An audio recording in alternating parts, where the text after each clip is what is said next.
ನಮ್ಮ ಪಕ್ಷದ ಎಲ್ಲ ಹಿರಿಯ ಮುಖಂಡರೇ, ಎಲ್ಲ ಹಿರಿಯ ಎಲ್ಲ ಪತ್ರಕರ್ತರ ಮಿತ್ರರೇ, ಎಲ್ಲ ನನ್ನ ಪತ್ರಿಕಾ ಮಾಧ್ಯಮದ ಎಲ್ಲ ನನ್ನ ತಮ್ಮರು ಎಲ್ಲ ಹಿರಿಯರು, ಇವತ್ತ ಪತ್ರಿಕಾ ಕರೆದ ಉದ್ದೇಶ ಏನಪ್ಪ ಅಂತಂದರೆ, ಇವತ್ತಿನಿಂದ ಕರ್ನಾಟಕದಲ್ಲಿ ಸಾಕಷ್ಟು ಒಂದೆರಡು ಅಂಶ ಅಲ್ಲ, ಸಾಕಷ್ಟು ಅಂಶಗಳಲ್ಲಿ ಸಾಕಷ್ಟು ಬೆಲೆ ಹೆಚ್ಚಾಗುವಂಥ ಕೆಲಸವನ್ನು ಆಗ್ತದೆ.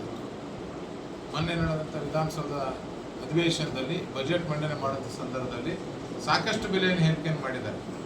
ಒಂದು ಎರಡು ಅಂತ ಹೇಳಕ್ಕೂ ಸಾಧ್ಯ ಇಲ್ಲ, ಅಷ್ಟು ಬೆಲೆ ಏರಿಕೆ ಮಾಡುವಂಥ ಒಂದು ಕೆಲಸವನ್ನು ಮಾಡಿದ್ದಾರೆ. ಗಾಳಿಗೊಂದು ಟ್ಯಾಕ್ಸ್ ಹಾಕಿಲ್ಲ, ಗಾಳಿಗೊಂದು ರೇಟ್ ಫಿಕ್ಸ್ ಮಾಡಿಲ್ಲ ಬಿಟ್ಟರೆ ಉಳುಕಿದು ಕುಡಿಯುವ ನೀರಿನ ಹುಟ್ಟಿನಿಂದ ಹಿಡಿದು ಸಾವಿನವರೆಗೂ ಎಲ್ಲಕ್ಕೂ ದರ ಹೆಚ್ಚು ಮಾಡೋಂಥ ಒಂದು ಕೆಲಸವನ್ನು ಈ ಕಾಂಗ್ರೆಸ್ ಸರ್ಕಾರ ಮಾಡಿದೆ. ಪೆಟ್ರೋಲ್ದಾಗಿರ್ಬೋದು, ಪೆಟ್ರೋಲ್ನ ಮತ್ತು ಡೀಸೆಲ್ 3 ರಿಂದ 4 ರೂಪಾಯಿ ಮತ್ತೆ ಹೆಚ್ಚು ಮಾಡೋಂಥ ಒಂದು ಕೆಲಸವನ್ನು ಮಾಡ್ತಿದ್ದಾರೆ. ಮತ್ತು ಹಾಲಿನ ದರ ಇವತ್ತು 4 ರೂಪಾಯಿ ಹೆಚ್ಚು ಮಾಡಿದ್ದಾರೆ. ಅದಕ್ಕೆ ಕೇಳಿದ್ರೆ ಉತ್ತರ ಕೊಡ್ತಾರೆ, 4 ರೂಪಾಯಿ ನಾವು ಡೈರೆಕ್ಟ್ ಅದು ರೈತರಿಗೆ ಕೊಡಕತ್ತಿದ್ದೇವೆ, ಗ್ರಾಹಕರಿಂದ ಕಲೆಕ್ಟ್ ಮಾಡಿ ರೈತರಿಗೆ ಕೊಡಕತ್ತಿದ್ದೀವಿ ಅಂತ ಹೇಳ್ತಿದ್ದಾರೆ. ಇದಕ್ಕಿಂತ ಮುಂಚೆ ನಿಮ್ಮ ಸರ್ಕಾರ ಬಂದಮೇಲೆ, ಕಾಂಗ್ರೆಸ್ ಸರ್ಕಾರ ಬಂದಮೇಲೆ ಎಷ್ಟು ಸಾರಿ ಹಾಲಿನ ದರ ಹೆಚ್ಚು ಮಾಡಿದ್ರಿ? ಟೋಟಲ್ 9 ರೂಪಾಯಿ ಹೆಚ್ಚು ಮಾಡಿದ್ದಾರೆ ಹಾಲಿನ ದರ. ಈಗ ರೈತರಿಗೆ 4 ರೂಪಾಯಿ ಕೊಡ್ತೀವಿ ಅಂತ ಸುಮ್ಮನೆ ಹೇಳ್ತಿದ್ದಾರೆ. ಆ 4 ರೂಪಾಯಿ ಕೊಡ್ತೀವಿ ಅಂತ ಹೆಸರಿಗಷ್ಟೇ ಕೊಡ್ತಿದ್ದಾರೆ. ಅದ್ರ ಜೊತೆಗೆ ಏನು ಮೇವಿನ ದರ ಆಗಿರ್ಬೋದು, ಫುಡ್ ಗ್ರೇನ್ಸ್ ಏನು ನಮ್ಮ ದನಕರುಗಳು ಫುಡ್ ಗ್ರೇನ್ಸ್ ಕೊಡ್ತಾ ಅದ್ರದ್ದು ಆಗಿರ್ಬೋದು, ಎಲ್ಲವೂ ಹೆಚ್ಚು ಮಾಡೋಂಥ ಒಂದು ಕೆಲಸವನ್ನು ಮಾಡಿದ್ದಾರೆ. ಎಲ್ಲಿಗೆ ಮುಟ್ಸ್ಬೇಕಂತ ಮಾಡಿದ್ರಿ? ಇವತ್ತು ನೀವು ನೋಡ್ರಿ, ಯಾವುದೇ ತಾವು ತಗೊಳ್ರಿ, ನೀವು ರೈತರಿಗೆ ಪರಿಸ್ಥಿತಿ ಅಂತೂ ಇವತ್ತು ಭಾಳ ಚಿಂತಾಜನಕ ಆಗಿದೆ. ಇವತ್ತು ಅಲ್ಲೂ ವಿದ್ಯುತ್ ಅಂತರೂ ಎಲ್ಲಿನೂ ಕೊಡ್ತಿಲ್ಲ. 7 ತಾಸು ವಿದ್ಯುತ್ ಕೊಡ್ತೀವಿ ಅಂತಿದ್ದಾರೆ, 2 ತಾಸು ಎಲ್ಲಿಯೂ ವಿದ್ಯುತ್ ಬರ್ತಿಲ್ಲ. ವೋಲ್ಟೇಜ್ ಅಂತೂ ಕೇಳಲೇಬೇಡ್ರಿ, ಆ ಪರಿಸ್ಥಿತಿಯಲ್ಲಿದೆ. ಇವತ್ತು ಯಾವುದ್ರ ಮೇಲೆ ನೀವು ಒಂದು 20 ರೂಪಾಯಿ ಇರೋಂಥ ಸ್ಟಾಂಪ್ ಪೇಪರ್ನ 5 ರೂಪಾಯಿ ಮಾಡಿದ್ದಾರೆ. ಯಾರೇ ಒಂದು ಹುಡುಗರು ಮೊದಲ KPSCಗೆ ಅರ್ಜಿ ಹಾಕ್ಬೇಕಂತಂದ್ರೆ 20 ರೂಪಾಯಿ ಇತ್ತು, ಅದು 800 ರೂಪಾಯಿ ಮಾಡಿದ್ದಾರೆ.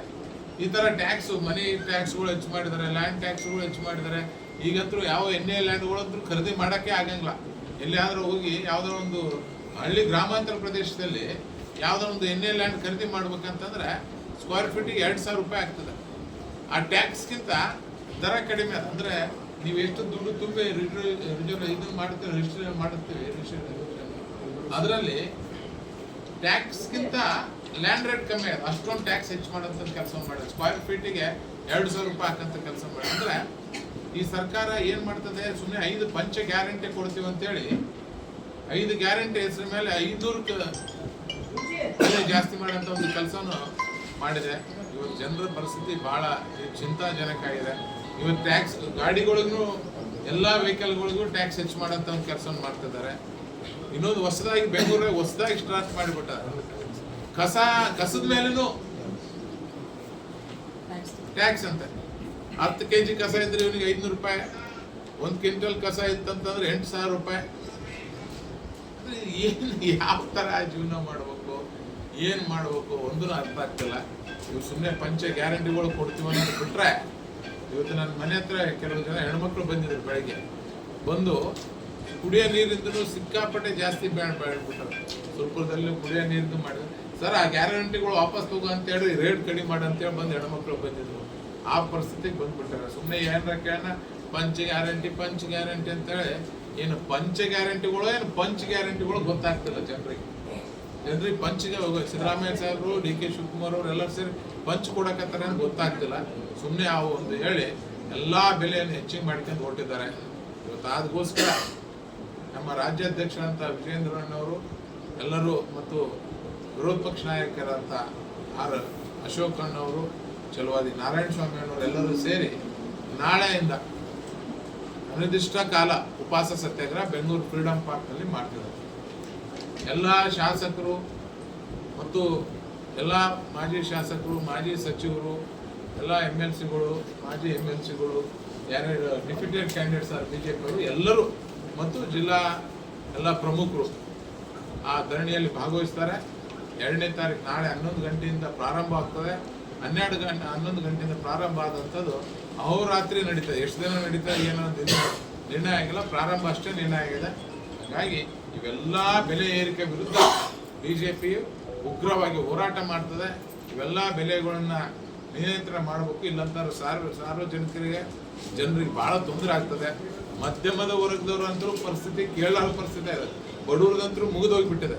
ಮಧ್ಯಮದ ವರ್ಗದವರು ಜೀವನ ಮಾಡಲಾರಂಥ ಪರಿಸ್ಥಿತಿ ಇದೆ, ರೈತರು ಜೀವನ ಮಾಡಲಾರಂಥ ಪರಿಸ್ಥಿತಿ ಇದೆ, ಯಾರು ಬಿಸ್ನೆಸ್ ಮ್ಯಾನ್ ಜೀವನ ಮಾಡಲಾರಂಥ ಪರಿಸ್ಥಿತಿ ಇದೆ. ಈಗೇನ್ರ ನಮ್ಮ ಅಮೀನ್ ರೆಡ್ಡಿ ಅವರು ಮನೆ ಕಟ್ಸಿದ್ದಾರೆ, ಆ ಲಿಫ್ಟ್ ಹಾಕ್ಸಿದಾರೆ. ಮನೆ 3 ಅಂತಸ್ತು ಮನೆ ಮೇಲಿಂದ ಲಿಫ್ಟ್ ಇತ್ತಂದ್ರೆ ಅದನ್ನ ರಿನಿವಲ್ ಮಾಡ್ಕೋಬೇಕಾದ್ರೆ ಮೊದಲು 500 ರೂಪಾಯಿ ಇತ್ತು, 200ರಿಂದ 500 ರೂಪಾಯಿವರೆಗೆ ಇತ್ತು. ಈಗ ಅದನ್ನ 3000ರಿಂದ 8000 ರೂಪಾಯಿವರೆಗೆ ಹೆಚ್ಚು ಮಾಡಿಬಿಟ್ರು. ಆ ಪರಿಸ್ಥಿತಿ ನೀವು ಒಂದು ಹೇಳಿಕೆ ಅಂತ ಹೋದ್ರೆ ನಿಮ್ಗೆ ನಮ್ಮೊಂದು 2-3 ತಾಸು ಬೇಕು, ಅಷ್ಟೊಂದು ಬೆಲೆ ಏರಿಕೆ ಮಾಡೋಂಥ ಒಂದು ಕೆಲಸವನ್ನು ಮಾಡಿದ್ದಾರೆ. ಇದಕ್ಕೆ ನಿಜಕ್ಕೂ ಒಳ್ಳೆಯದಲ್ಲ. ಕರ್ನಾಟಕ ಜನ ಭಾಳ ಸಂಭಾವಿತರ ಒಳ್ಳೆಯವರಿದ್ದಾರೆ ಅಂತೇಳಿ ಇದನ್ನು ತಾಳ್ಕೆ ಅಂದರೆ ಜನನೇ ದಂಗೆ ಹೇಳೋಂಥ ಒಂದು ಕೆಲಸ ಈ ಸರ್ಕಾರನ ತೆಗೆದುಕೊಂಡಂಥ ಕೆಲಸವನ್ನು ಮಾಡ್ತಾರೆ. ಅದಕ್ಕೋಸ್ಕರ ನಾಳೆಯಿಂದ ನಮ್ಮ BJP ಉಗ್ರವಾಗಿ ಪ್ರತಿಭಟನೆ ಮಾಡ್ತದೆ, ಹೋರಾಟ ಮಾಡ್ತದೆ. ಈ ಬೆಲೆ ಇಳಿಸೋತನ ಈ ನಮ್ಮ ಪಕ್ಷ ಸುಮ್ಮನೆ ಕೂಡಲ್ಲ ಅಂತ ಈ ಮುಖಾಂತರ